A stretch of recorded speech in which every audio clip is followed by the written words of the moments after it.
तानां पावनेभ्यो वैष्णवेभ्यो नमो नमः। जय श्री कृष्ण चैतन्य प्रभु नित्यानंद श्री अद्वैत गदाधर श्रीवासदि श्री गौरभक्तवृंद। हरे कृष्ण कृष्ण कृष्ण हरे हरे, हरे राम राम राम हरे हरे। ओं नमो भगवते वासुदेवाय, ओं नमो भगवते वासुदेवाय, ओं नमो भगवते वासुदेवाय।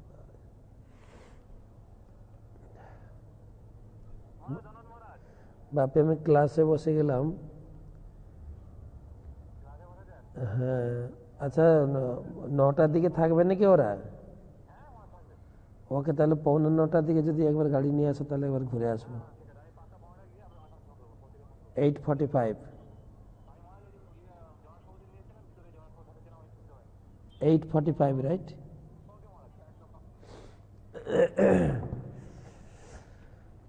नारायणं नमस्कृत्यं नरं चैव नरोत्तमं देवीं सरस्वतीं व्यासं ततो जयमुदीरयेत्। गुरु प्रणाम। नमो विष्णुपादाय कृष्ण पृष्ठाय भूतले श्रीमते जयपताका स्वामी निति नामिने। नमो आचार्य पादाय निताय कृपा प्रदायिने गौरकथा धामोदाय नगर ग्राम तारिणे।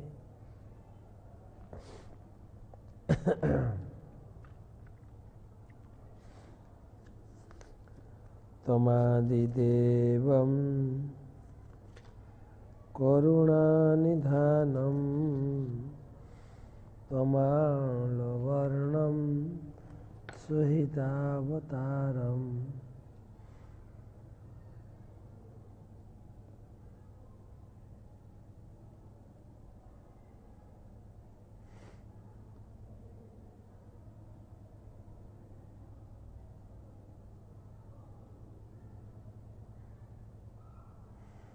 अपार संसार समुद्र सेतुं भजामहे भागवत स्वरूपम। गंधरा श्रीमद् भागवतम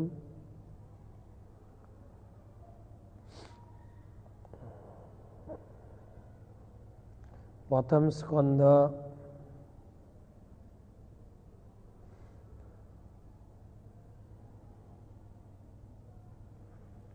अष्टादश अध्याय। महाराज परीक्षित अभिशप्त, ब्राह्मण बालकेर द्वारा महाराज परीक्षित अभिशप्त। আমরা আলোচনা করছি পরীক্ষিত মহারাজ তিনি মৃগয়া করতে করতে গভীর জঙ্গলে প্রবেশ করেছেন। আর অত্যন্ত তৃষ্ণার্ত এবং পিপাসার্ত হয়ে, ক্ষুধার্ত পিপাসার্ত হয়ে তিনি নিকটে শমিক ঋষির আশ্রমে প্রবেশ করেছেন। তিনি শমিক ঋষিকে ধ্যানস্থ অবস্থায় দর্শন করেছেন এবং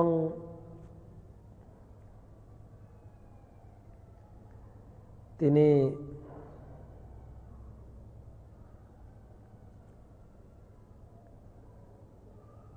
দৈবের দ্বারা প্রেরিত হয়ে সেই ধ্যানরত অবস্থায় শমিক ঋষির কাছে পিপাসা মেটানোর জন্য জল আবেদন করেছেন। কিন্তু ধ্যানাবিষ্ট থাকা দরুন রাজাকে কোনো প্রকারের সম্মান, আতিথেয়তা বা তার রাজার কোনো কথার প্রত্যুত্তর দিতে পারেননি।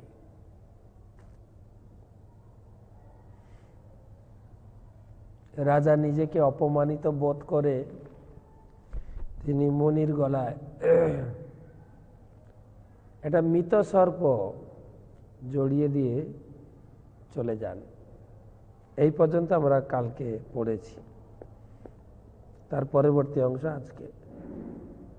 তো আগে ভাগবত মাহাত্ম্য।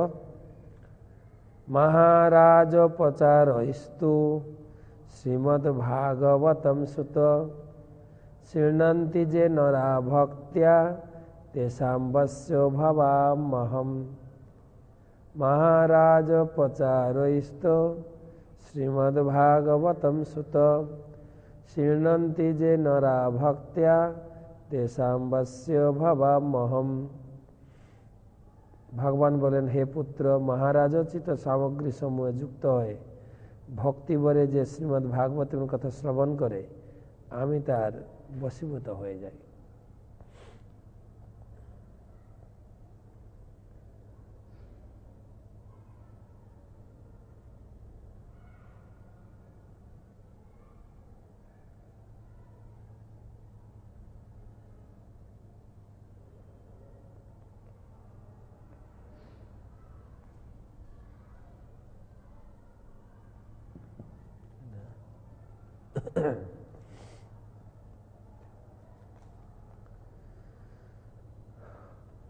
তো রাজা সমেক ঋষির কাছে কোনো রকম প্রত্যুত্তর না পেয়ে তিনি অপমানিত বোধ করেছেন।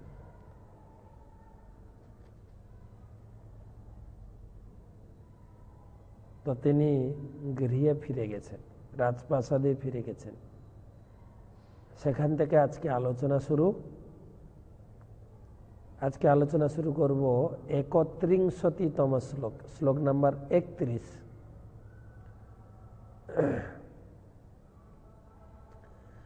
এষ কিং নিভৃতা শেষ করণ মিলিতেক্ষণঃ মৃষা সমাধিরাহোষিত কিং নু সৎক্ষত্র বন্ধুভি। এষ কিং নিভৃতা শেষ করণ মিলিতেক্ষণঃ মৃষা সমাধিরাহোষিত কিং নু সৎক্ষত্র বন্ধুভি।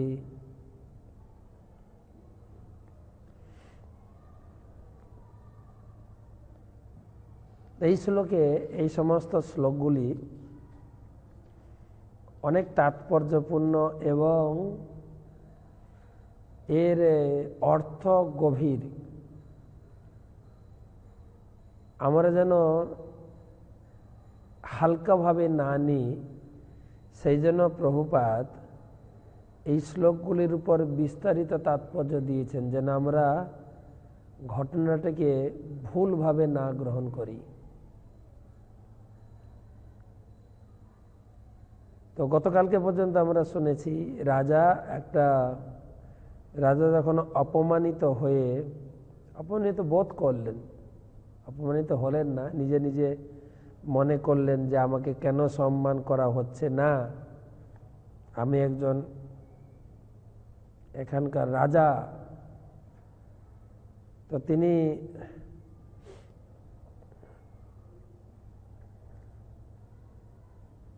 চিন্তা করলেন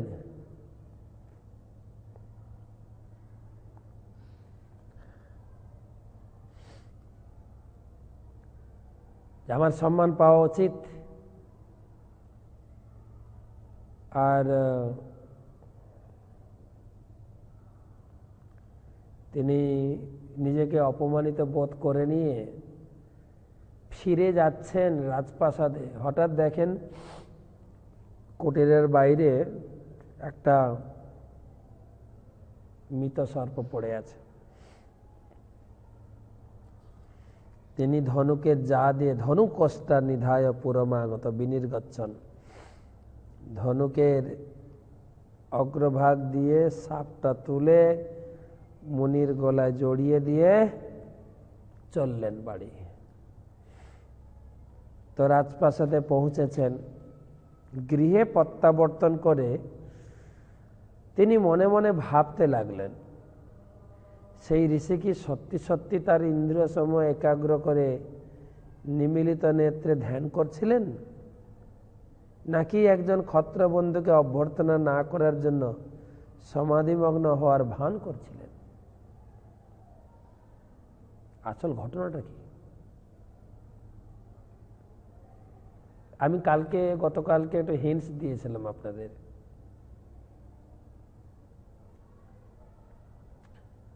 পরীক্ষিত মহারাজের মাথায় ছিল স্বর্ণ মুকুট,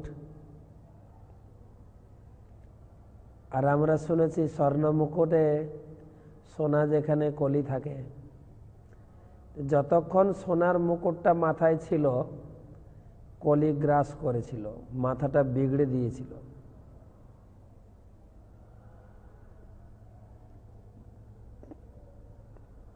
এখন ঘরে গিয়ে তিনি তার মুকুট খুলেছেন, গায়ের বর্ম আদি পোশাককে খুলেছেন, তখন তার সৎ বুদ্ধি এসে গেছে। আরে আমি তো মনে হয় বিশাল একটা বড় ভুল করে ফেলেছি। দেখুন তাৎপর্য লিখছেন প্রভুপাদ। ভগবত ভক্ত মহারাজ পরীক্ষিত তার নিজের কার্যকলাপের অনুমোদন করেননি, তাই তিনি মনে মনে ভাবছিলেন যে সেই ঋষি কি প্রকৃত ধ্যানস্থ ছিলেন নাকি নিজে নিজে অনুশোচনা করছেন। আরে মুনি হয়তো ধ্যানে ছিলেন, তো আমার এই ধরনের আচরণ তো উচিত হয়নি।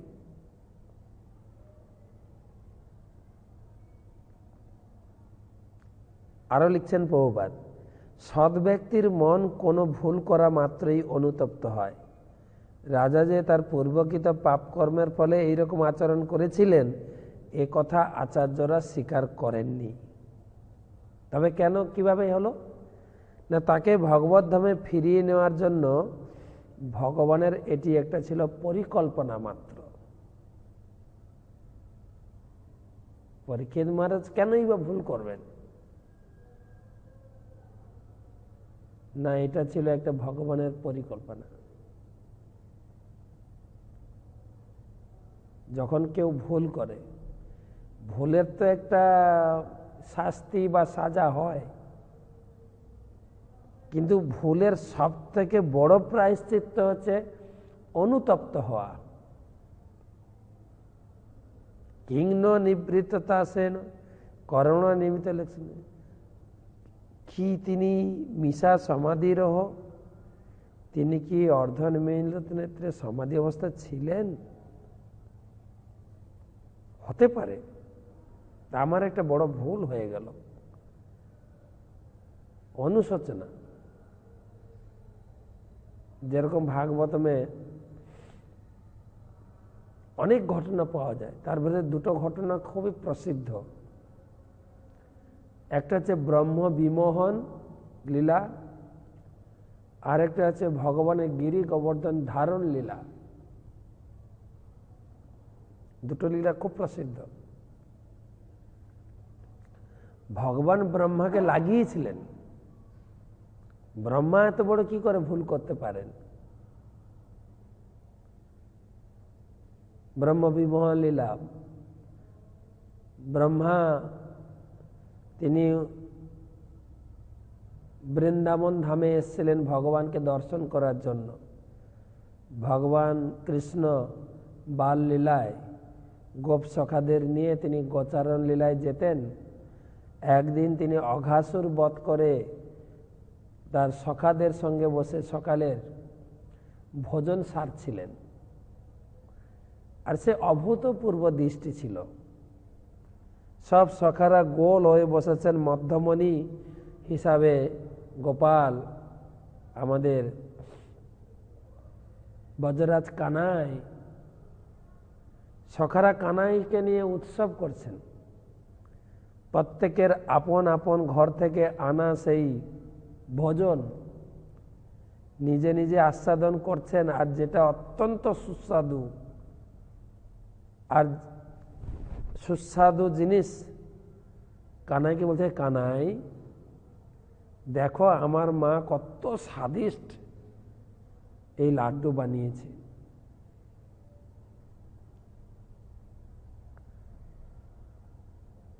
তুমি একটু খেয়ে দেখো না, মুখ থেকে বের করেই খাও।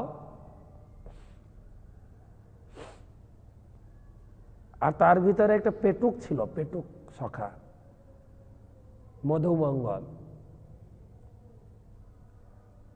ও বটু ব্রাহ্মণ ছিল, মানে ব্রাহ্মণ ছেলে ছিল, আর প্রচুর খেতে পারত, পাতলা শরীর। পাতলা শরীরে তো বেশি খেতে পারে, তাই না? হ্যাঁ। তো কি করেছে, ঘোল খেয়েছে, ঘোল। সবার আড়ালে বেশি করে খায়। আর এদিকে যখন সখারা বলছে, কানাই তুমি আমারটা খেয়ে দেখো, সবাই নিজে নিজের খাবার টেস্ট করে ভগবানকে দিচ্ছেন খেতে। আর পিছনে থেকে, কৃষ্ণের পিছনে থেকে এই মধুমঙ্গল ঢকঢক ঢকঢক ঢকঢক ঢকঢক করে পুরো মাঠা বা ছাঁচ, বা বাংলা ভাষায় বলবেন ঘোল, আবার ইস্কনের ভাষায় বলবেন বাটার মিল্ক, ঢকঢক করে একদম মুখ ফুলে গিলতে শুরু করেছে। আর কৃষ্ণ দেখছেন, আরে হে মধুমঙ্গল সব খাচ্ছে। কৃষ্ণ কি করেছেন, তার গলাটাকে ধরেছে চেপে, আর ভিতরে যাচ্ছে না, এখানে আটকে গেছে, মুখও খুলছে না, মুখ ভরে। তো এক হাতে গলাটাকে ধরেছে চেপে, এখান থেকে বন্ধ, আর ভিতরে যাচ্ছে না। আর এক হাতে এরকম সেট করেছে, ঠিক আছে, আর নিজের মুখটা পেতে রেখেছে। যেই চাপ দিয়েছে, হর করে কৃষ্ণের মুখে চলে গেছে, পিচকেরি দিয়ে। ব্রহ্মা উপর থেকে দেখছেন, আরে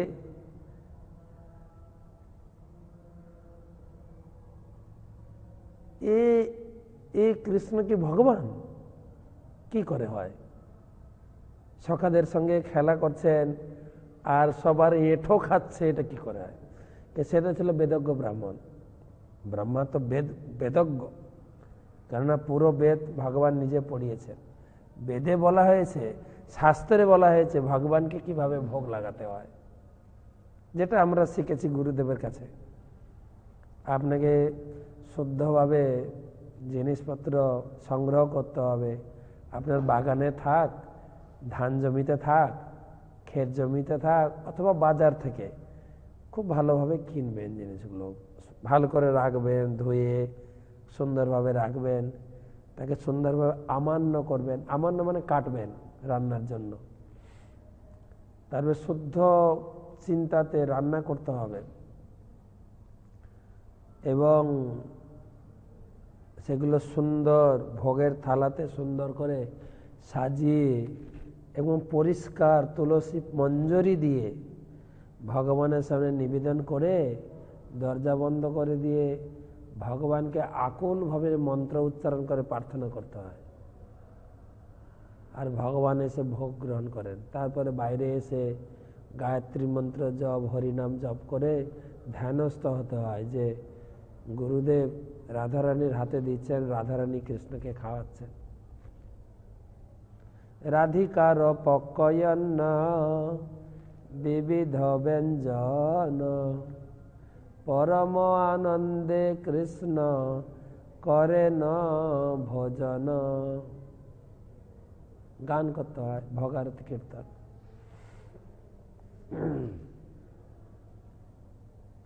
তখন ভগবান গ্রহণ করে। আর এইখানে তো বালকদের এঁঠো খাচ্ছেন। ব্রহ্মার মাথাটা গেল বিগড়ে, বলছে আমি একটু টেস্ট করে দেখি ছেলেটা কি আসলে ভগবান। তো অনেক বড় কাহিনী, সংক্ষেপে এটা হলো, ভগবানের গোবৎসদের প্রথম চুরি করলেন। গোবৎসদের না দেখে কৃষ্ণ, সব সখারা তারা একদম ব্যতিব্যস্ত হয়ে পড়লেন। কৃষ্ণ বলছেন, না না না, তোমরা এত চিন্তা করো না, তোমরা এখানে ভোজন করো, আমি দেখছি। ভগবান দেখুন ভক্তদের ভোজনে বাধা দেয় না, তোমরা আনন্দ ফুর্তি করো, আমি দেখছি। যেই কৃষ্ণ সেই গোবৎসদের দেখভাল করার জন্য একটু এগিয়ে গেছেন। আগে তো ব্রহ্মা সব গোবৎসদের চুরি করেছেন, এবারে গোপ সখাদের একদম তুলে নিয়ে চলে গেলেন। কৃষ্ণ গিয়ে তিনি গোবৎসদের দেখতে পেলেন না, ফিরে এসে গোপ সখাদের দেখতে পেলেন না। তো কৃষ্ণ তো জানতে পারলেন যে ব্রহ্মা তার মাথায় একটু মতিভ্রম হয়েছে, আমাকে পরীক্ষা, আমি যে ভগবান তার একটা সন্দেহ জেগেছে। তো সন্ধ্যা হয়েছে, ভগবান ঘরে ফিরবেন, কিন্তু একা ফিরবেন। বাছরদের কি হবে অবস্থা? একা ফিরে কি কৈফিয়ত দেবেন মায়ের কাছে, অন্যান্য মায়ের কাছে, যে তার সখারা এসেছিল তাদের কি কৈফিয়ত দেবেন? ভগবান চিন্তা মাত্রেই যেরকম গোপ সখা গোপ বালক ছিলেন সেই রকম নিজেকে বিস্তার করলেন, দিয়ে দৈনন্দিনের মতো তিনি সন্ধ্যার সময় ফিরে গেলেন। ব্রহ্মা এদিকে নিয়ে গেছেন, তিনি গুম্ফার ভিতরে গোপ সখা এবং গোপ বালকদের রেখে ফিরে এলেন। দেখি তো কৃষ্ণ কি করে। তো যেতে আসতে 1 বছর লেগেছে। কত দূর গেছিল আমি ওটা বলতে পারবো না, মোটামুটি প্রায় 1 বছর। 1 বছরের পরে এসে দেখছেন ব্রহ্মা দেখছারে যেরকম আগেই ছিল ওই রকমই আছে, সেই সখারা, সেই গোবৎসরা সবাই আছে। আবার ছুটে গিয়ে দেখছেন সেখানেও সেরকম আছে, হচ্চকিয়ে গেল। তখন ভগবান তাকে চতুর্ভুজ রূপ দেখালেন, যাতে ওর বিশ্বাস হয় আমি ভগবান। ভগবান চতুর্ভুজ, সখারাও চতুর্ভুজ। তখন ব্রহ্মা এসে নতি স্বীকার করলেন, সরি আমার ভুল হয়ে গেছে। অবশ্য ব্রহ্মাকে কাজে লাগিয়ে ভগবান একটা লীলার ভিতরে অনেক কিছু সেরেছেন। এই 1 বছরের ভিতরে ভগবান সকলের মনোবাসনা পূর্ণ করেছেন। বিশেষ করে ব্রজভূমিতে যারা মাতৃস্থানীয় ছিলেন তারা সবসময় আশা পোষণ করতেন কৃষ্ণ যে কেন আমার ছেলে হলো না। তাকে আদর করতাম, বুকের দুধ পান করাতাম, তার সেবা করতে পারতাম। বলরাম দেখছেন যে আগের মতো কৃষ্ণকে আর কেউ ভালোবাসছে না। তখন বলরাম জানতে পারলেন যে, কেননা ওই লীলাতে যেদিন এই ব্রহ্মবিমোহ লীলা ছিল, বলরাম সেদিন ছিলেন না সখাদের মধ্যে। তো বলরাম দেখছেন যে কৃষ্ণকে আগের মতো কেউ ভালোবাসছে না। কেন না, কৃষ্ণ তো সকলের বাড়িতে এখন ছেলে হয়ে গেছে, সবার তো নিজের নিজের ছেলে পেয়ে গেছেন কৃষ্ণ। আর ওই সময় পৌর্ণমাসী ঘোষণা দিলেন যে এই 1 বছরের ভিতরে যার বাড়িতে যত ছোট বড় মেয়ে আছে সব মেয়েকে বিয়ে দিয়ে দাও, তাহলে তোমাদের মেয়েরা সৌভাগ্যশালিনী, ভাগ্যবতী হবে। তো সেই বছর সব বৃন্দাবনের সব মেয়েদের বিয়ে হয়েছে। তো মেয়েদের কার সঙ্গে বিয়ে হলো? কৃষ্ণের সঙ্গে। তো কৃষ্ণ নিজেকে গোপ সখার রূপে বিস্তার করেছে। আয়ন ঘোষও ছিল। এখন কৃষ্ণ যখন বড় হয়ে রাস নৃত্য করলেন ব্রজগোপীদের নিয়ে, শতকোটি গোপীদের নিয়ে, কেউ প্রশ্ন করে কৃষ্ণ পরের স্ত্রীকে নিয়ে রাস নৃত্য করে। পরের স্ত্রী না তো, নিজের স্ত্রী। তো তিনি তো আগে সব ব্যবস্থা করে রেখেছেন। তো এবারে ব্রহ্মা যখন ফিরে নিয়ে এলেন সে গোপ সখা গোবৎস, তারা এসে সেই কৃষ্ণ থেকে যে বিস্তার হয়েছিল তাদের সঙ্গে সব মিশে গেল। ব্যাস। তো ব্রহ্মা ক্ষমা চাইলেন, ভগবান তাকে ক্ষমা করে দিলেন, যে পয়েন্টের উপরে আমার আলোচনা ছিল। কিন্তু ভগবান ক্ষমা করে দিলেও ব্রহ্মার মনে অনুতাপ, অনুশোচনার আগুনে ব্রহ্মা জ্বলতে লাগলেন। আরে আমি এত বড় একটা ভুল করতে পারলাম, এ কি করে সম্ভব? এই অনুশোচনা করতে করতে করতে করতে করতে করতে তিনি নবদ্বীপে এলেন। যে দাপর লীলায় তো আমার অপরাধ হয়ে গেল ভগবান কৃষ্ণের চরণে, তো কলিযুগে ভগবান আসবেন নবদ্বীপে, আমি আগে থেকে গিয়ে কিছু একটা ব্যবস্থা করি যাতে আমি সেই নবদ্বীপ লীলায় ভগবানের চরণে কোনো যেন অপরাধ না হয়। তাই এখানে এলেন। এখানে এসে চৈতন্য মহাপ্রভু তখন আবির্ভূত হননি। এসে তিনি ঘোরতর তপস্যা করতে শুরু করলেন। চৈতন্য মহাপ্রভু তাকে কীর্তন সহযোগে দর্শন দিয়ে বললেন, পিতামহ ব্রহ্মা, ব্রহ্মলোক ছেড়ে আপনার এখানে আসার কারণ কি, হেতু কি? তো অনেক বড় কাহিনী। ব্রহ্মাজি তার অন্তরের অন্তঃস্থল থেকে ভগবানের স্তুতি করলেন। তার জীবনের যে অনুশোচনা, ভগবানের চরণে অপরাধ করে যে গ্লানি, ভগবানের কাছে অত্যন্ত রোদন করলেন এবং প্রার্থনা করলেন, প্রভু দাপর যুগে তো আমার অপরাধ হয়ে গেল, আপনার চরণে দাপর লীলাতে, এই নবদ্বীপ লীলাতে আমাকে আশীর্বাদ করুন, আমি যেন অপরাধী না হই, আপনার চরণে অপরাধ না করি। আমাকে আপনি সেই সর্বশ্রেষ্ঠ জীব ব্রহ্মা থেকে আমাকে আপনি, আমার তো বড় পদ, প্রথম জীব ব্রহ্মা, এই পদ হয়ে গেছে আমার জীবনে বিপদ, তা আমাকে ওখান থেকে নামিয়ে একটা নিচু কুলে জন্ম দিন, তাহলে আমি আর অপরাধ করব না। চৈতন্য মহাপ্রভু বললেন, ঠিক আছে, আপনার মনোবাসনা পূর্ণ হবে, সেই সঙ্গে এই নবদ্বীপ লীলাতে আপনার মতো ব্যক্তির আমার প্রয়োজন, তাই আপনার জন্ম হবে যবন কুলে, আপনি হবেন হরিদাস, আপনাকে দ্বারা জগতে হরি নাম প্রচার করাবো, আপনি হবেন নামাচার্য হরিদাস। নাম করতে গেলে যে কতটা সহ্য, কতটা ধৈর্য এবং কতটা দৈন্যতার প্রয়োজন আপনি প্রকাশ করবেন।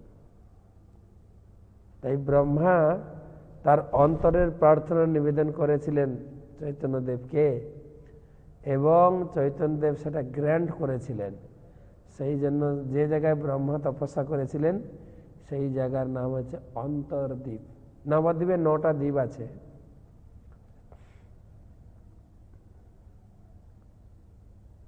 তার মুখ্য দ্বীপ হচ্ছে অন্তর্দ্বীপ, যে ব্রহ্মার অন্তরের প্রার্থনা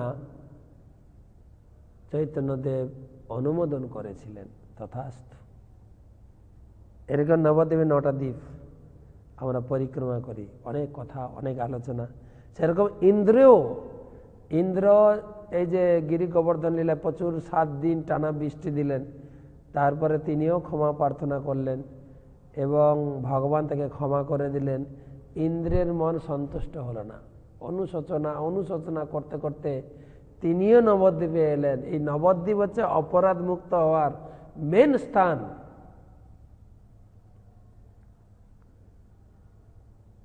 তাকে অপরাধ মুক্ত করেছিলেন। সেই দ্বীপের নাম হচ্ছে গদ্রুম দ্বীপ। এভাবে 9টা দ্বীপ, সীমন্ত দ্বীপ, গদ্রুম দ্বীপ, মধ্যদ্বীপ, কলদ্বীপ, জন্মদ্বীপ, ঋতুদ্বীপ, মদদ্রুম দ্বীপ, রুদ্রদ্বীপ, অন্তর্দ্বীপ, 9টা দ্বীপ। এই 9টা দ্বীপ পরিক্রমা এবছর অবশ্য পরিক্রমা হচ্ছে। আপনারা পরিক্রমার জন্য রেডি হতে পারে। দুভাবে পরিক্রমা হবে, একটা তো হেঁটে পরিক্রমা হবে, আর একটা পরিক্রমা হবে ঘরে যারা আসতে পারবেন না, দেশ বিদেশে যারা রয়েছেন, সেখানে আপনারা বসে, যেটা বলে ভার্চুয়াল পরিক্রমা, ঘরে বসে পরিক্রমা করবেন। আর যারা এখানে আসবেন, একটা গ্রুপ হবে, ইন্টারন্যাশনাল, বাংলা, হিন্দি, রাশিয়ান, তেলেগু সব মিলিত হয়ে একসঙ্গে আমরা একটা গ্রুপ পরিক্রমা করব। তো যাই হোক, আমার প্রশ্ন এসেছিল অনুশোচনা, অনুতপ্ত। রাজা অনুতপ্ত হয়েছিলেন যে আমি অনেক বড় ভুল করে ফেললাম।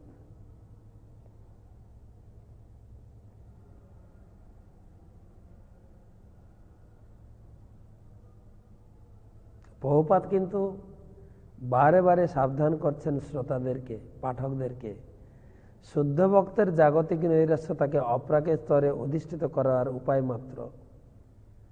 পরীক্ষিত মহারাজের যে এই আচরণ কেবল দৈব, তার কোনো প্রকারের ভুল ছিল না, এটাই বারবার বুঝাতে চেষ্টা করছেন। মহারাজ পরীক্ষিতকে একটা সমস্যাপূর্ণ পরিবেশে স্থাপন করে ভগবান তার ইচ্ছায় ভাগবতমকে অবতরণ করিয়েছিলেন। তার পক্ষে ক্ষুধায় ও তৃষ্ণায় কাতর হওয়া ছিল অভিনয় মাত্র, কেননা তিনি তার মাতৃগর্ভে অবস্থানকালে অনেক প্রকার দুঃখ সহ্য করেছিলেন। অশ্বত্থামা করতে নিক্ষিপ্ত ব্রহ্মাস্ত্রের প্রচণ্ড তাপে পর্যন্ত তিনি বিচলিত হননি। মহারাজ পরীক্ষিতের এই বিষাদপূর্ণ অবস্থা অবশ্যই অভূতপূর্ব ছিল।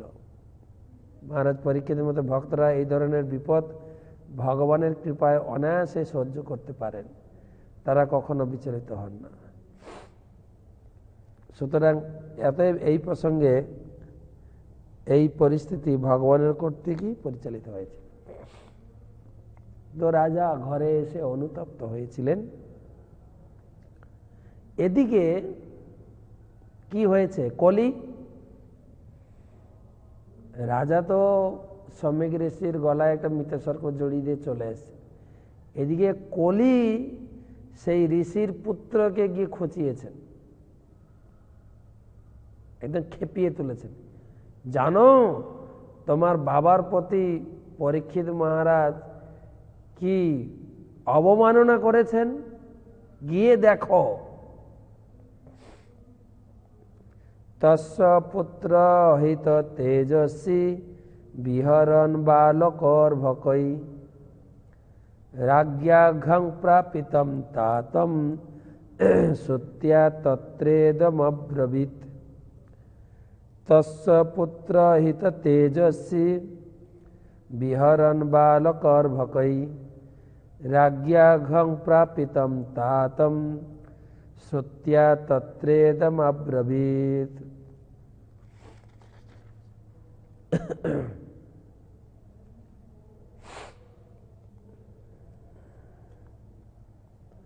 সেই মুনির একটি পুত্র ছিল, সে ব্রাহ্মণ পুত্র হওয়ার ফলে অত্যন্ত শক্তিমান ছিল।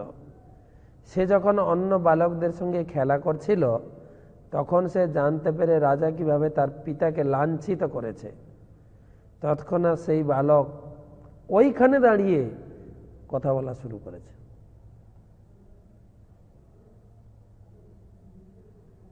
বালকদের সঙ্গে খেলা করছিল আর ওখানেই সমাচার পৌঁছেছেন কলি।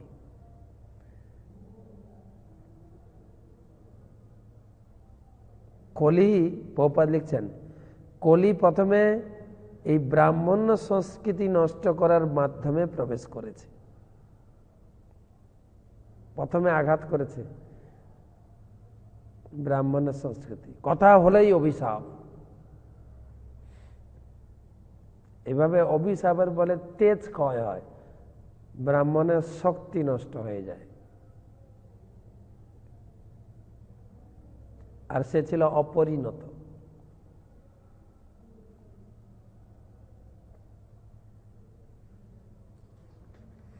দস্য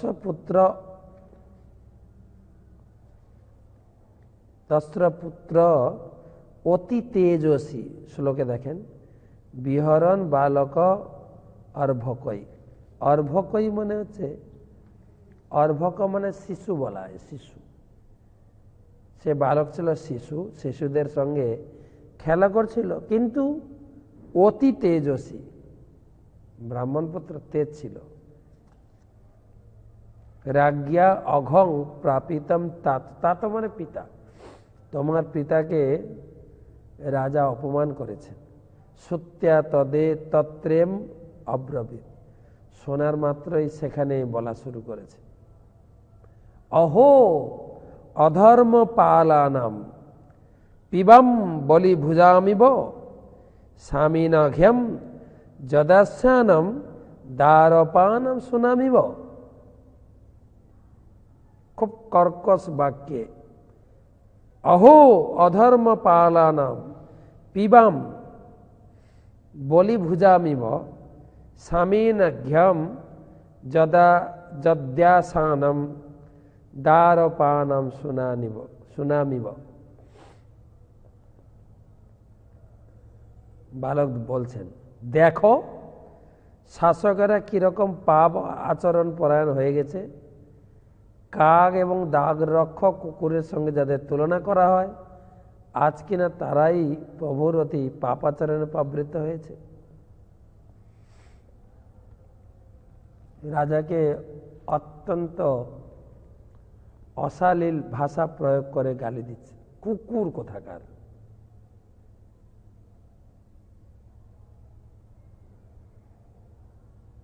কুকুর কেন বলা হয়? যাই হোক, বালক ছিল অপরিণত। সমাজের 4টি বর্ণ, ব্রাহ্মণ, ক্ষত্রিয়, বৈশ্য, শূদ্র।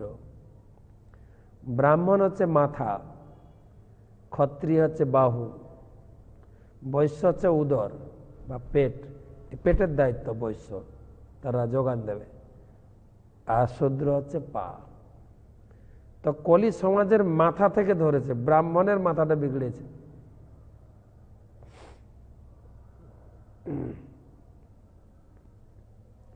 এখানে শৃঙ্গী একজন মহান ব্রাহ্মণের গুণসম্পন্ন পুত্র। তার জন্ম শিক্ষা অনুসারে ব্রাহ্মণের তেজ লাভ করেছিল, কিন্তু একজন অনভিজ্ঞ বালক হওয়ার ফলে তার সংস্কৃতির অভাব ছিল। কলির প্রভাবে ব্রাহ্মণের পুত্র ব্রহ্মতেজের গর্বে গর্বিত হয়ে অন্যায়ভাবে পরীক্ষিত মহারাজকে কাকের সঙ্গে এবং দাগ রক্ষক কুকুরের সঙ্গে তুলনা করেছে। কেন কুকুর কেন বললেন? রাজা অবশ্যই রাষ্ট্রের দ্বার রক্ষক কুকুরের মতো, কেননা তিনি শত্রুর আক্রমণ থেকে রাষ্ট্রকে রক্ষা করার সতর্ক দৃষ্টিতে সীমানা পাহারা দেন।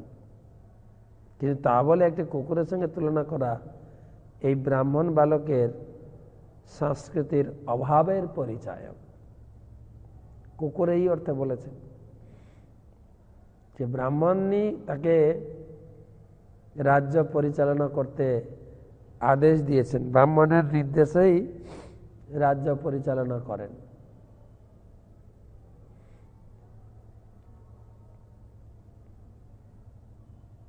এইভাবে সংস্কৃতির বিচার না করে জন্মের উপর গুরুত্ব দেওয়ার ফলে ব্রাহ্মণ শক্তির অবক্ষয় শুরু হয়, ব্রাহ্মণদের অধঃপতন শুরু হয় কলিযুগে। এবং ব্রাহ্মণেরা যেহেতু সমাজের মস্তক স্বরূপ, তাই সমাজের অন্য সমস্ত বর্ণের তার ফলে অধঃপতন শুরু হয়। ব্রাহ্মণ সংস্কৃতির এই অধঃপতনের সূত্রপাত শৃঙ্গীর পিতা শ্রমিক ঋষিক গভীর অনুতাপের কারণ হয়েছিল, দেখব পরে। শ্রমিক ঋষি খুব চিন্তিত হয়েছিলেন।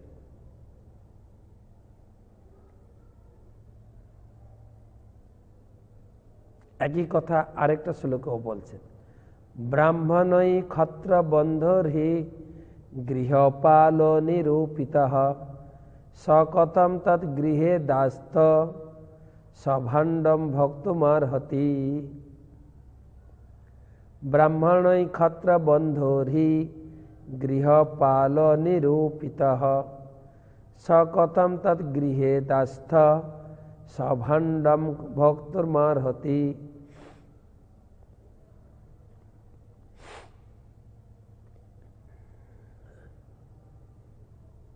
ব্রাহ্মণেরা ক্ষত্রবন্ধুদের গৃহরক্ষক কুকুর বলেই নিরূপিত করে।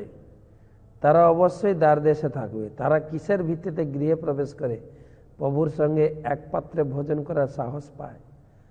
এখানেও আরেকটা কথা তুলে ধরেছে,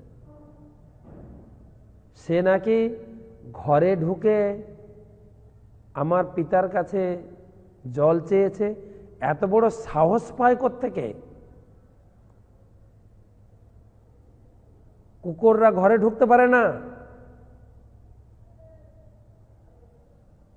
গেটের বাইরে থাকবে, সে কিনা ঘরের ভিতরে ঢুকে জল চেয়েছে, এত বড় সাহস!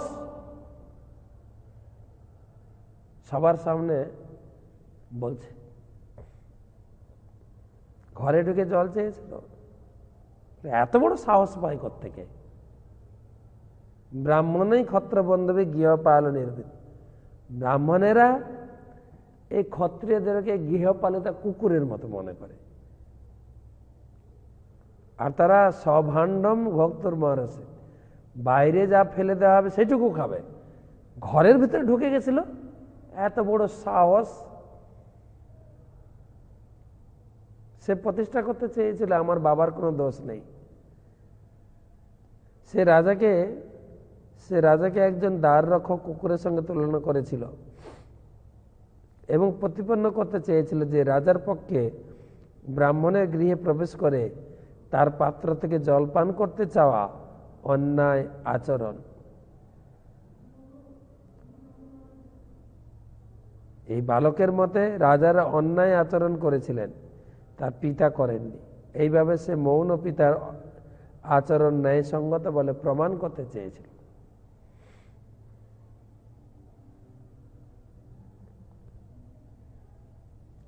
আজকের লাস্ট শ্লোক।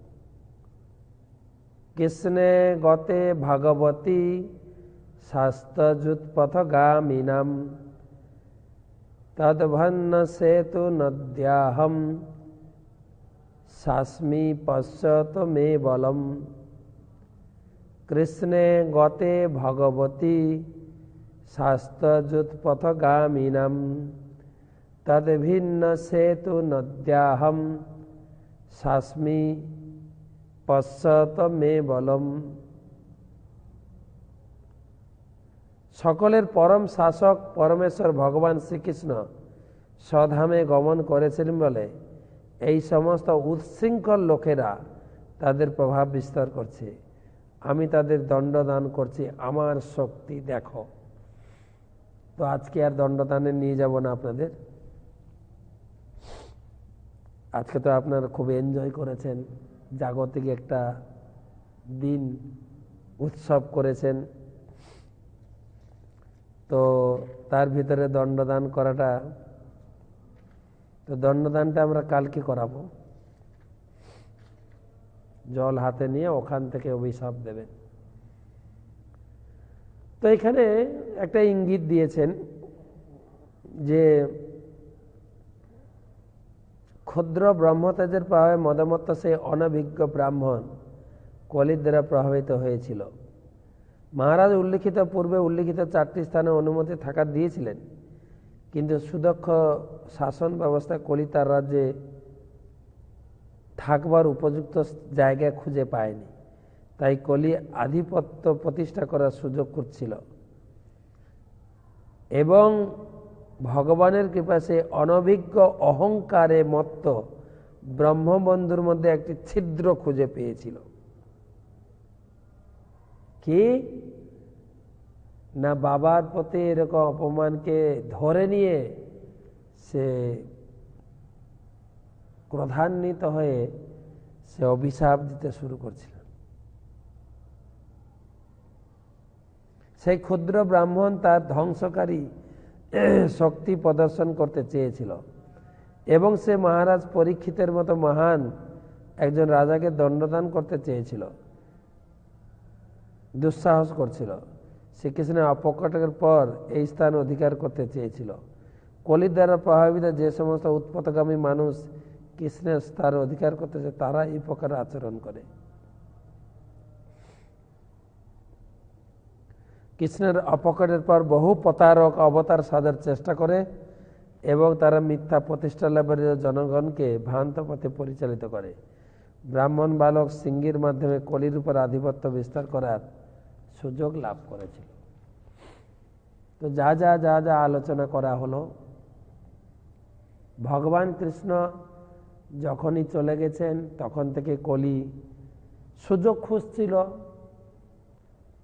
এবং সে পরীক্ষিত মহারাজের কাছে এসে আবেদন করেছিল। পরীক্ষিত মহারাজ তাকে 4টি জায়গায় দিয়েছিলেন যেখানে আমিষ ভক্ষণ, যেখানে জুয়া, নেশা, অবৈধ সঙ্গ, সেখানে তুমি থাকবে। কিন্তু পরীক্ষিত মহারাজের রাজ্যে এই 4টা জিনিস ছিল না। তাই কলি একটা সুযোগ নিয়ে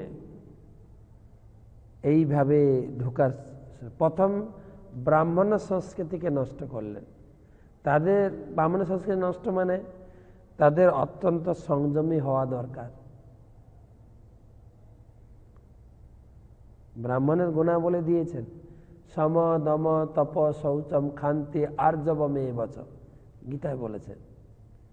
ব্রাহ্মণ অত্যন্ত সংযম পরায়ণ হবে। বহিরিন্দ্রিয় সংযম, অন্তরিন্দ্রিয় সংযম। অন্তরিন্দ্রিয় মানে মন, বহিরিন্দ্রিয় মানে এই যে চক্ষু কর্ণ নাসিকা জিহ্বা ত্বক, সে কোনো প্রকারের কথা নিতে হবে না, সংযম পরায়ণ। এইভাবে ক্রোধান্বিত হওয়া উচিত নয় ব্রাহ্মণের। আমাদের গুরুদেব বলেন,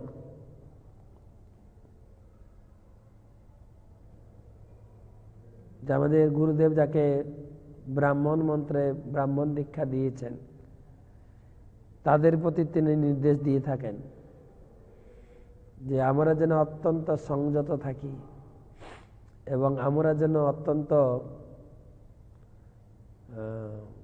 সহ্য শক্তিকে বাড়িয়ে তুলি। কোনো প্রকারের আমাদের প্রতি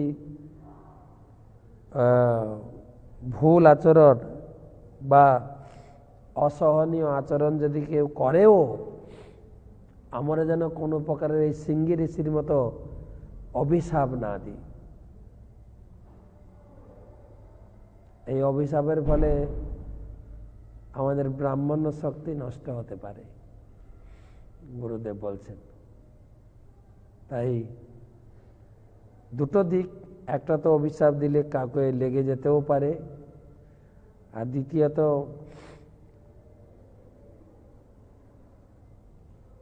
তোমার লস হবে, তুমি শক্তি হারাবে। আমাদের ব্রাহ্মণ্য শক্তি কেবলমাত্র ভগবানের সেবা করার জন্য।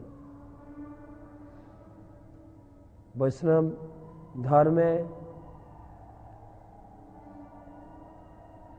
পর্যায়ক্রমিক দীক্ষা হয়। প্রথমটা নাম দীক্ষা হয়, হরিনাম দীক্ষা, নাম দীক্ষা। তারপরে ব্রাহ্মণ দীক্ষা। কেউ যখন ব্রাহ্মণ্য গুণাবলী, যে 9টা গুণাবলীর কথা বলা হলো, সম দম তপ শৌচম ক্ষান্তিম আর্জবমে বচ। ক্ষান্তি মানে ক্ষমাগুণ। সম দম অন্তরেন্দ্রিয় সংযম, বহিরিন্দ্রিয় সংযম করে এবং সে ভগবানের সেবায় নিবিষ্ট থাকে, তখন তাকে ব্রাহ্মণ দীক্ষা দীক্ষিত করে। ব্রাহ্মণ দীক্ষাটা কেবলমাত্র ভগবানের সেবা পূজা করার জন্য, মন্ত্র উচ্চারণের বা বৈদিক শাস্ত্র পড়ার একটা যোগ্যতা। কিছু বীজ মন্ত্র আছে, কিছু কিছু যেগুলো ভগবানের সেবায়, ভগবানকে ভোগ নিবেদন, ভগবানকে জাগরণ, ভগবানকে শয়ন করানো, ভগবানের অর্চনাদি শৃঙ্গার, বীজ মন্ত্র যেটা ব্রাহ্মণ দীক্ষাতে গুরুদেব দেন। সেই বীজ মন্ত্রে এক একটা, ধরো ভগবানকে আরাধনা করার বীজ মন্ত্র, দেবদেবীকে আরাধনা করার বীজ মন্ত্র, আলাদা আলাদা বীজ মন্ত্রে আহ্বান করতে হয়। তো ব্রাহ্মণ মন্ত্র প্রতিদিন 3 বেলা গায়ত্রী মন্ত্র জপ করতে করতে করতে করতে তার ভিতরে একটা ভগবানের পূজা করার শক্তি এবং বৈদিক শাস্ত্রের জ্ঞান তার ভিতরে প্রকাশিত হয়। এটা গায়ত্রী মন্ত্রের প্রধান। গুরুদেব সে তার শিষ্যকে, উপযুক্ত শিষ্যকে গায়ত্রী মন্ত্র কর্ণে প্রদান করেন। এমন নয় যে গায়ত্রী মন্ত্র মাইকে বাজিয়ে বাজিয়ে শোনাবো। গায়ত্রী 3 বেলা, সকাল, সন্ধ্যা এবং দুপুর, ত্রিসন্ধ্যা ধ্যানস্থ হয়ে মন্ত্র জপ করে গুরুদেব এবং আমার উপাস্য দেবতা রাধাকৃষ্ণ সহ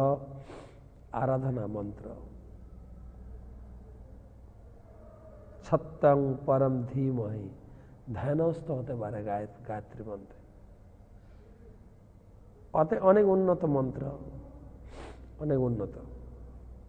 যে পর্যায়ে কেউ যদি অত্যন্ত সংযত হয় এবং অত্যন্ত শান্ত এবং ক্ষমাশীল, কোনো প্রকারের কোনো কিছুতে বিচলিত হবেন না, সে গায়ত্রী মন্ত্র জপ করতে পারে।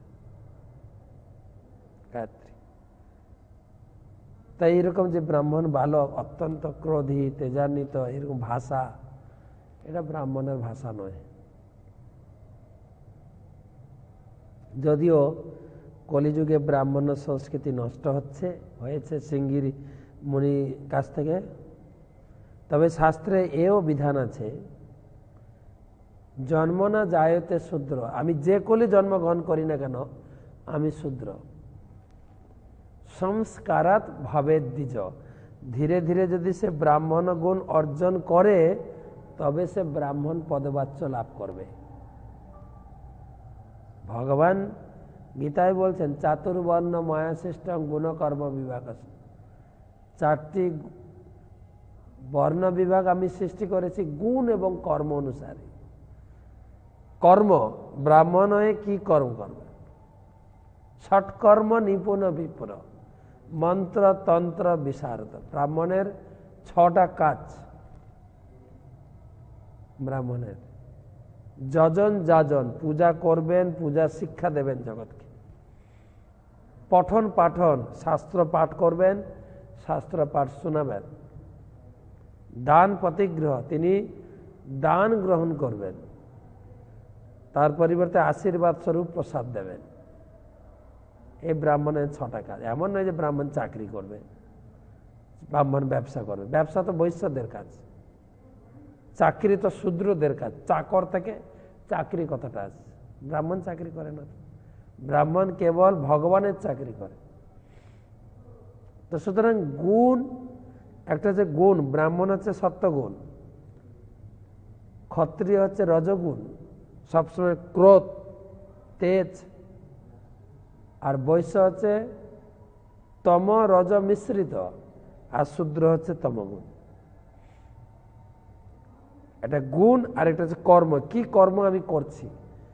এই গুণ কর্ম করতে করতে কেউ একজন ব্রাহ্মণ স্তরে আসতে পারে। প্রভুপাদ বলছেন ডাক্তারের ছেলে ডাক্তার হয় না, বা জাজের ছেলে, বিচারকের ছেলে বিচারক হয় না, তাকে বিচারক পড়তে হয়। বিচার বিভাগটা ভালো করে পড়ে পাস করে ডিগ্রি পেলে তবে সে বিচারকের আসনে বসতে পারবে। ঠিক সেই রকম ডাক্তারি ছেলে ডাক্তার হবে না যতক্ষণ না ডাক্তারি পড়াশোনা করে ডাক্তারি পাস না করছে, ততক্ষণ তাকে ডাক্তার বলা যাবে না। ঠিক সেই রকম ব্রাহ্মণের ছেলে বলে ব্রাহ্মণ নয়, তাকে ব্রাহ্মণ গুণ অর্জন করতে হবে, তাকে অভ্যাস করতে হবে। তাকে যেরকম প্রথমে গায়ত্রী দীক্ষা দেওয়া হয়, উপবিত অনুষ্ঠান, তারপরে তাকে প্রতিদিন ত্রিসন্ধ্যা জপ করতে হবে। ত্রিসন্ধ্যা জপ করতে হবে। জপ করতে করতে, বেদ পাঠ করতে করতে, ঈশ্বরের পূজা করতে করতে একদিন সে ব্রাহ্মণ স্তরে পৌঁছাবে। ব্রাহ্মণ ঘরে জন্ম, এটা খুব সৌভাগ্য, কিন্তু শুধু জন্মতেই ব্রাহ্মণ বলা যাবে না। ধীরে ধীরে ব্রাহ্মণ গুণকে অর্জন করতে হবে। অর্জন, যাই হোক, এখানে আমরা রাখছি যে শৃঙ্গী, বাবার নাম শ্রমিক ঋষি, ছেলের নাম শৃঙ্গী মুনি। শৃঙ্গী মুনি বাবার প্রতি এই আচরণ শুনে অত্যন্ত ক্ষিপ্ত হয়ে জল হাতে নিয়ে দাঁড়িয়ে আছে। দাঁড়াতে দিন, কালকে অভিশাপ দেবে, আজকে না। তো আমরা কিছু প্রশ্ন উত্তর পর্বে যাব। বাকি আলোচনা আমাদের ধারাবাহিক কালকে নিয়ে আসব। তো আমাদের প্রশ্ন উত্তর পর্বে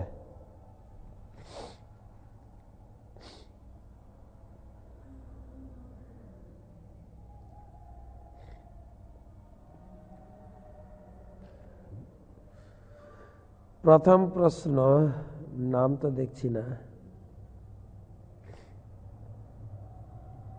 মহারাজ প্রণাম নেবেন, প্রভু আমি দুবাই থেকে দীপক। আচ্ছা, দুবাই থেকে দীপক, ঠিক আছে।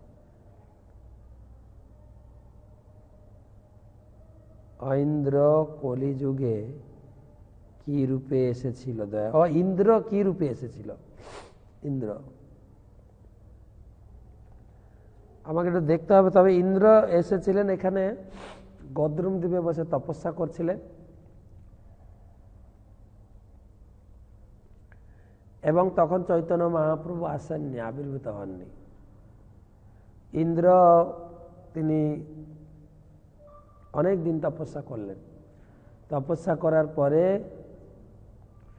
ভগবান চৈতন্য মহাপ্রভুর কাছে প্রার্থনা করলেন, হে প্রভু, দাপর যুগে আমি দাপর লীলাতে আপনার চরণে অপরাধ হলো, কলিযুগের এই লীলাতে যেন কোনো প্রকার অপরাধ না করে আমাকে আশীর্বাদ করুন। ভগবান বললেন তথাস্তু। তবে তিনি পরবর্তীকালে কি রূপে এসেছিলেন আমাকে একটু দেখে বলতে হবে, জেনে বলবো আপনাকে।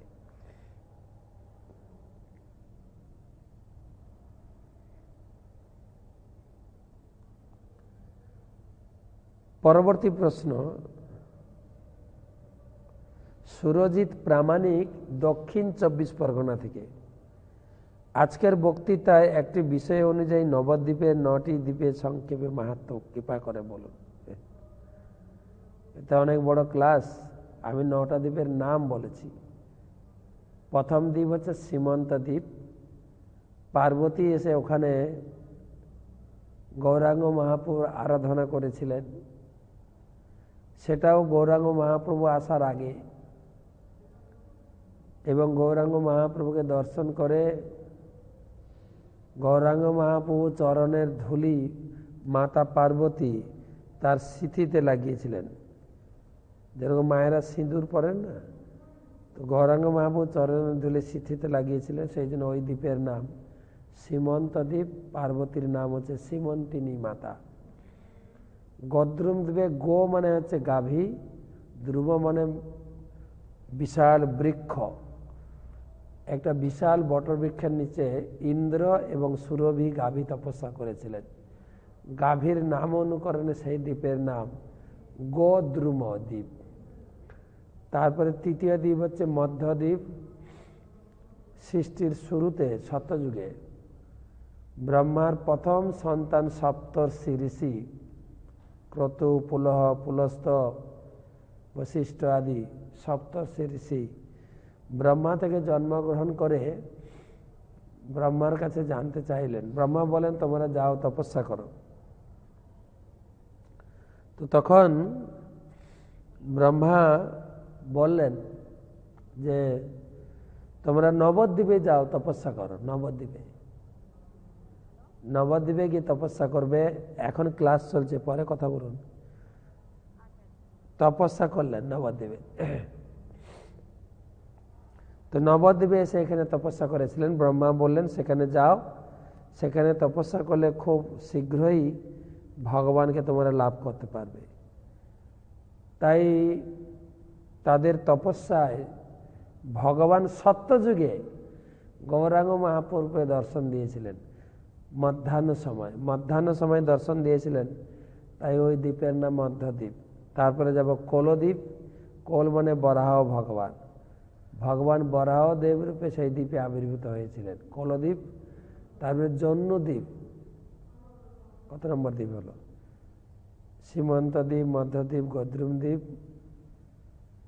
কোলদ্বীপ, জন্মদ্বীপ, পঞ্চম দ্বীপ। জন্মমণির আশ্রম ছিল, জন্মমণি মহাপ্রভু দর্শন পেয়েছিলেন, তাই জন্মদ্বীপ। তারপরে যাব ঋতুদ্বীপ, 6 নম্বর দ্বীপ। 6 ঋতু সেখানে বসে তপস্যা করছিলেন, গৌরাঙ্গ মহাপ্রভু আরাধনা করেছিলেন। সে কাহিনী আগে একবার বলেছিলাম। ঋতুদের নাম অনুযায়ী ঋতুদ্বীপ। তারপরে মদদ্রুম দ্বীপ। ভগবান রামচন্দ্র 14 বছর বনবাসকালে ওখানে এসেছিলেন। বিশাল বটবৃক্ষের নিচে তিনি মোদ আনন্দ লাভ করেছিলেন, সেই জন্য মদদ্রুম দ্বীপ। তারপরে রুদ্রদ্বীপ, যেখানে রুদ্র তপস্যা করেছিলেন, শিব তপস্যা করেছিলেন। তারপরে লাস্টে আসবে অন্তর্দ্বীপ, যেটা কাহিনী আজকে বললাম।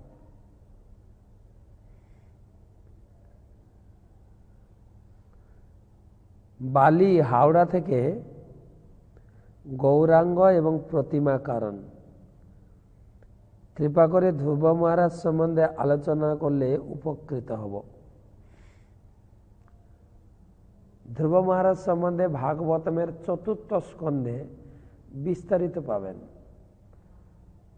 8, 9, 10, 11, 12 5টা অধ্যায়ে বর্ণনা আছে ধ্রুব মহারাজ। ধ্রুব মহারাজের পিতা ছিলেন উত্তানপাদ মহারাজ। তার 2 স্ত্রী ছিল। প্রথম স্ত্রীর নাম ছিল সুনীতি, দ্বিতীয় স্ত্রীর নাম হচ্ছে সুরুচি। কথা থেকে বুঝতে পারছেন সুরুচি ছিল রাজার খুব রুচিকর, সুনীতি রাজার অতটা প্রিয় পাত্র ছিলেন না, তাই রাজা তাকে নির্বাসন দিয়েছিলেন আর সুরুচিকে কাছে রেখেছিলেন। সুরুচির পুত্র হচ্ছে উত্তম, সুনীতির পুত্র হচ্ছে ধ্রুব। একদিন ধ্রুব গিয়ে বাবার কোলে বসেছে, তাকে দেখে সুরুচি মানে তার বিমাতা খুব অপমানমূলক বাক্য প্রয়োগ করলেন। তুমি তোমার বাবার কোলে বসতে পারবে না। কেন? না, তুমি আমার গর্ভে জন্মাওনি, এখানে কেবল উত্তম বসবে। আর যেহেতু রাজা সেই সুরুচির বশীভূত ছিলেন, তাই রাজা কিছু বলেননি। ধ্রুব কাঁদতে কাঁদতে মার কাছে গিয়ে বললেন এবং যাওয়ার আগে ধ্রুবর কান ধরে বললেন, তুমি যদি বাবার কোলে বসতে চাও, তার বিমাতা বলছেন, যাও হরির তপস্যা করো, হরি সন্তুষ্ট হয়ে যদি আমার গর্ভে তোমাকে জন্ম দেন, তাহলে তুমি বাবার কোলে বসতে পারবে। এটা তো একটা আক্ষেপ ছিল যে তুমি যাও জঙ্গলে তপস্যা করো আর মরে যাবে, ব্যাস আমার ছেলে হবে রাজা। তখন সে কাঁদতে কাঁদতে মার কাছে যায়, মার কাছে তার বিচার চায় যে আমার বিমাতা এরকম বলেছেন। তার মা বলেন, দেখো আমার কিছু করার নেই, তোমার বাবা আমাকে পছন্দ করেন না, আমি তো কিছু করতে পারবো না, তবে তোমার বিমাতা যেটা বলেছেন সেটাকে তুমি গ্রহণ করো, তুমি যাও হরির তপস্যা করো। হরি কিছু করতে পারেন, হরি সকলের প্রতি সমদৃষ্টি, হরি অত্যন্ত কৃপালু, বিশেষ করে ছোটদের প্রতি। তুমি যাও, তুমি হরিকে লাভ করবে। মা উৎসাহ দিয়ে পাঠিয়ে দিলেন। আর সেই বালক যাচ্ছে হরিকে খুঁজতে। কোথায়? জঙ্গলে। হরি চিন্তা করছেন, আরে ছোট শিশু আসছে। তখন নারদকে পাঠালেন ভগবান হরি, তুমি যাও সে ধ্রুবকে দীক্ষা দিয়ে মন্ত্র দাও, সেই মন্ত্র জপ করে শুদ্ধ হয়ে সে আমাকে পাবে, তাই তাকে দীক্ষা দিতে চাও। মন্ত্র না পেলে কি করে ভগবানকে পাবে? তো তখন নারদ মুনি এলেন। দীক্ষা নেওয়ার আগে পরীক্ষা দিতে হয়, পরীক্ষা করলেন। ধ্রুব কোথায় যাচ্ছ? বলছে আমি যাচ্ছি হরিকে খুঁজতে। ধ্রুব নারদ মুনিকে প্রণাম করেছেন, কারণ নারদ মুনিকে চিনতেন, কারণ তার বাবার রাজপ্রাসাদে নারদ মুনি আসতেন। বলছে আরে তুমি এত ছোট, এখন খেলাধুলা করবে, যেরকম আমাদের গ্রামের লোকেরা বলে না, এত ছোট থেকে বৈরাগী, এখন তো ভোগের বয়স। নারদ মুনিও দিয়েছেন, এখন খেলাধুলা করবে। মা কিছু বলেছে তার উপর এত রাগ, এত রাগ কিসের? বাচ্চা ছেলের, যাও ঘরে যাও, পড়াশোনা করো, খেলাধুলা করো, হরি ভজন ও বয়স না হলে হয় না, হাঁটো এখান থেকে। আর সে ছিল জেদি, ক্ষত্রিয় বালক ছিল। তো বলছে দেখুন, আমি যাচ্ছি হরিকে খুঁজতে, আমাকে যদি সাহায্য করতে পারেন সামনে দাঁড়ান, আমাকে সাহায্য করুন, আর যদি সাহায্য করবেন না আমাকে রাস্তা ছেড়ে দিন, আমাকে যেতে দিন। নারদ মুনি খুব খুশি হয়েছিলেন, বাহ তোমার ভিতরে দম আছে, তোমাকে আমি দীক্ষা দেব। দীক্ষা দিলেন। আর সেই দীক্ষা মন্ত্র 6 মাসে তাকে বলে দিলেন, তুমি তত্ত্বাত গচ্ছম যমুনয়া তটম সূচি, ভাগবতমে, তুমি এখান থেকে চলে যাও যমুনার তীরে বৃন্দাবনে, ওখানে গিয়ে তুমি বসে 3 বার স্নান করবে যমুনাতে, আর মাটির বিগ্রহ কৃষ্ণমূর্তি বানিয়ে তুমি পূজা করবে। আর বনে যা ফল মূল পাবে ভোগ নিবেদন। রাজার ছেলে, দেখুন আমরা মা বাবা পারবো তো? একটু চোখের আড়াল হয়ে গেলে কোথায় গেল বাচ্চারা, আর সবার নামে তো আমরা ইন্স্যুরেন্স করেই রেখেছি, এতটা প্রোটেকশন। ঘর থেকে যদি কোথাও যাই কতজনকে বলে দিই, বা তার পিছনে মোবাইল নাম্বার লিখে দিই, কোথাও হারিয়ে গেলে সবাই মোবাইল নাম্বার বলে দেবে। মা দেখুন, যাও বনে তপস্যা করো, কোথায় খাবে? যে রাজার ছেলে, 5 বছরের ছেলে, বলুন না, না প্যান্ট পরতে জানে, না নিজে রান্না করে খেতে জানে, না। এই ছিল ধ্রুবের, খুব সুন্দর বর্ণনা। আর মহাপ্রভু যখন পুরীতে ছিলেন, প্রতিদিন গদাধর পণ্ডিতের কাছে গিয়ে ভাগবত কথা শুনতে যেতেন, এই ধ্রুবের কাহিনী শুনতেন। বা মাত্র 6 মাসে ভগবত রাম লাভ। প্রথম মাসে গিয়ে তিনি 3 দিন অন্তর, প্রতিদিন না কিন্তু, তিনি ভগবানকে ভোগ নিবেদন করতে, কি জানেন? কপিত্থ আর বদরি ফল, জানি না কপিত্থকে, হয়তো জঙ্গলে কাঁটা ফল থাকে না, কাঁটা, কুল কুল কুল কুল গাছ, হ্যাঁ, যে পরশুদিন থেকে খাওয়া শুরু হবে, এখনো কুল খায় না আমাদের বিদ্যার্থীরা। সরস্বতী পূজা হবে, আমার মা বলতেন সরস্বতী পূজার আগে কুল খাবি না, পরশুদিন থেকে কুল খাওয়া শুরু হবে।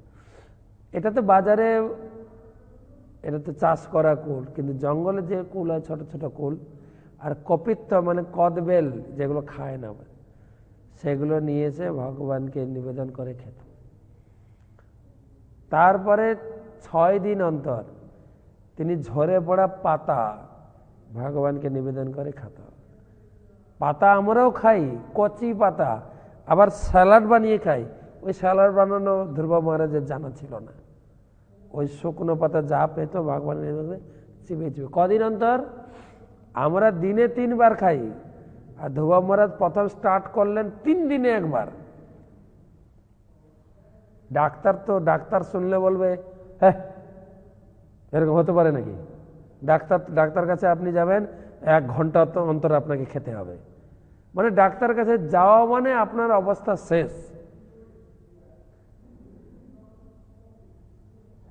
তো তারপরে 6 দিন অন্তর, তারপরে 9 দিন অন্তর একবার জল খেতেন, তারপরে 12 দিন অন্তর একবার হাওয়া খেতেন, ব্যাস 12 দিন বন্ধ। তারপরে 15 দিনের দিন হাওয়াও বন্ধ। প্রথম 2 মাস না, প্রথম মাসে 3 দিন অন্তর ফল, দ্বিতীয় মাসে 6 দিন অন্তর, তৃতীয় মাসে 9 দিন অন্তর, চতুর্থ মাসে 12 দিন অন্তর, পঞ্চম মাসে 15 দিনে, আর ষষ্ঠ মাসে ভগবান এসে গেছে। একদম নিশ্চল, খাওয়া দাওয়া নিঃশ্বাস সব বন্ধ, ভগবান এসে গেলেন। তো বিস্তারিত পড়বেন আপনার। আর ভগবান এসে গেছেন, ছোট ছেলে ভগবানকে দর্শন করে অভিভূত হয়ে গেছেন। ভগবানের কি রূপ! আমরা তো ছবিতে দেখেছি, ধ্রুব সরাসরি দেখেছেন। পঞ্চ ইন্দ্রিয় দিয়ে ধ্রুব ভগবানকে পান করছেন, চোখ দিয়ে ভগবানকে হাঁ করে পান করছেন ভগবানের রূপ, কান দিয়ে ভগবানের কথা পান করছেন ধ্রুব, নাসিকা দিয়ে ভগবানের শরীরের সুগন্ধ, আর ত্বক দিয়ে ভগবানকে যেন ছাঁটছেন। ধ্রুব ভগবানকে দণ্ডবত প্রণাম করে জিভ দিয়ে চাটতে শুরু করেছে ভগবানের চরণ। কি টেস্টি! ভগবান তাকে আশীর্বাদ করে। ধ্রুব কিছু প্রার্থনা করতে চাইছেন, কিন্তু শ্লোক মুখস্থ তো হয়নি, কি করে প্রার্থনা করবেন? আমাদের তো বাচ্চাদের শ্লোক মুখস্থ করাচ্ছি, এই তুলসী প্রণাম মন্ত্রটা শিখ। বাচ্চাদের আমি জিজ্ঞেস করি, বলো তো তুলসী প্রণাম মন্ত্র। বন্ধ তুলতে দেবই প্যাওই কি সপত কিত্র ভক্তি পদে দেবী তত্ত্বপত্র বলতে পারো তো, মা বাবা শিখাচ্ছে। ধ্রুব তো ছোটবেলা থেকে শেখেনি, কারণ মা নির্বাসিত ছিলেন। আর তখনকার দিনে এই ছোট 5 বছরের শিশু খেলাধুলা করতো, এই একদম 3 বছর থেকে আষ্টে পিষ্টে ঘষে মেজে পড়াশোনা শেখাবো তখনকার চালু ছিল না।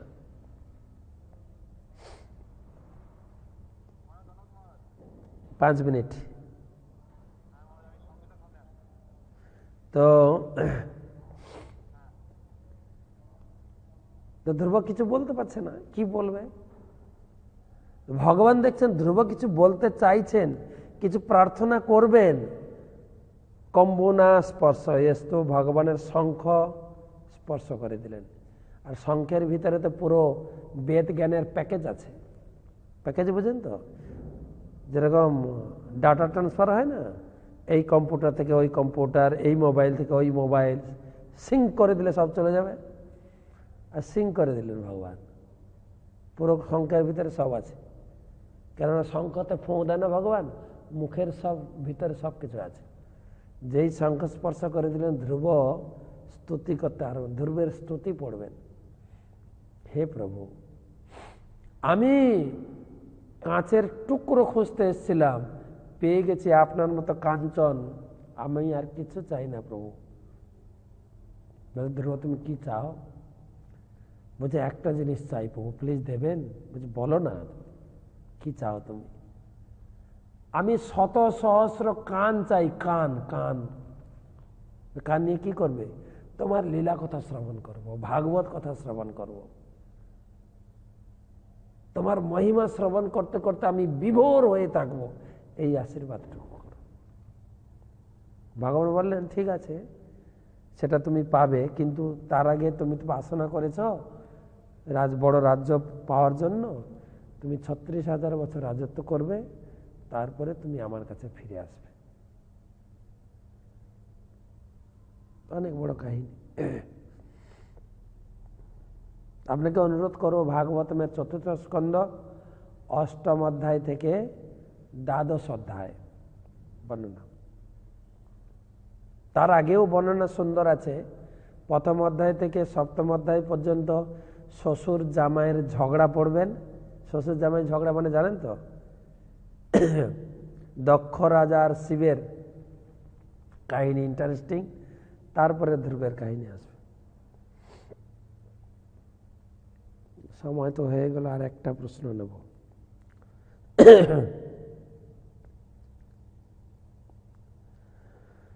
হ্যাঁ, নদিয়া নন্দিনী বিষ্ণুপ্রিয়া দেবী দাসী, কত বড় সুন্দর নাম, নদিয়া নন্দিনী বিষ্ণুপ্রিয়া দেবী দাসী।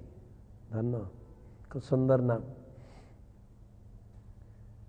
আমার প্রশ্ন হচ্ছে, স্থিতপ্রজ্ঞ শব্দের অর্থ কি? স্থিতপ্রজ্ঞ, এটা ভগবদ গীতাতে অর্জুন প্রশ্ন করেছেন। স্থিতপ্রজ্ঞস্য কা ভাষা সমাধিতস্য কেশব। স্থিতপ্রজ্ঞ ব্যক্তির লক্ষণ, স্থিতপ্রজ্ঞ মানে শুদ্ধ ভক্ত, যিনি ভগবানকে হৃদয়ে ধারণ করেছেন, ভগবানের চরণে নিজেকে সম্পূর্ণরূপে সমর্পণ করেছেন। স্থিত, একদম স্থির, ভগবত সেবায়, ভগবত চিন্তন, ভগবত ধ্যানে স্থির। আর প্রজ্ঞ মানে জ্ঞানবান, সমস্ত জ্ঞানের আধার তিনি, জ্ঞানের আধার। কি জ্ঞান? ভগবত জ্ঞান, তাকে বলে স্থিতপ্রজ্ঞ। তো ঠিক আছে, আজকে এই পর্যন্ত রাখছি। তো পুনরায় আপনাদের সঙ্গে দেখা হবে পরবর্তী আলোচনা কালকে। আপনারা ভালো থাকুন, আনন্দ থাকুন। কৃষ্ণময় রাত্রি। হরে কৃষ্ণ।